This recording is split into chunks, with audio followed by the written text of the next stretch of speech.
Doctor আচার্য সুনীল শাস্ত্রী চলে এসেছি আজকে রাশিফল নিয়ে। রাশিফল তো অবশ্যই জানাবো, তবে প্রতিদিনের ন্যায় আজকেও আপনাদের অনুরোধ জানাচ্ছি, যারা এখনো পর্যন্ত আমার চ্যানেলটি সাবস্ক্রাইব করেনি অতি সত্বর চ্যানেলটি সাবস্ক্রাইব করে রাশিফল সকলের আগে জানাবেন। ভিডিওটি ভালো লাগলে লাইক কমেন্টস করতে ভুলবেন না, আর প্রচুর পরিমাণে কিন্তু সকলেই ভিডিওটি শেয়ার করে সকলকে রাশিফল জানতে সাহায্য করুন। চলুন তাহলে জেনে নেওয়া যাক আজকের রাশিফল কি বলছে।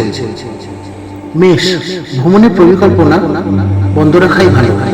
বৃষ, ব্যবসাতে বাড়তি বিনিয়োগ না করাই ভালো। মিথুন, ব্যবসার কাজে মানসিক চাপ বৃদ্ধি। কর্কট, মনের মতো স্থানে বেড়াতে যাওয়াই আনন্দ। সিংহ, কোনো কাজ শেষ মুহূর্তে আটকে যাওয়াই দুঃখ। কন্যা, পারিবারিক ভ্রমণে বাধা ও ব্যয় বৃদ্ধি। তুলা, ব্যবসাতে বিবাদের যোগ থাকলেও মুনাফা বৃদ্ধি। বৃশ্চিক, শত্রুতা দ্বারা কাজকর্মে ক্ষতির সম্ভাবনা। ধনু, ব্যবসার ক্ষেত্রে তর্ক বিতর্ক ক্ষতি ডেকে আনবে। মকর, দুশ্চিন্তার সাথে কর্মে উন্নতির যোগ।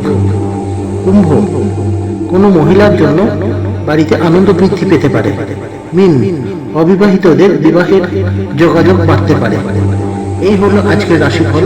সকলে ভালো থাকুন, সুস্থ থাকুন, আমার চ্যানেলটি সাবস্ক্রাইব করুন। নমস্কার।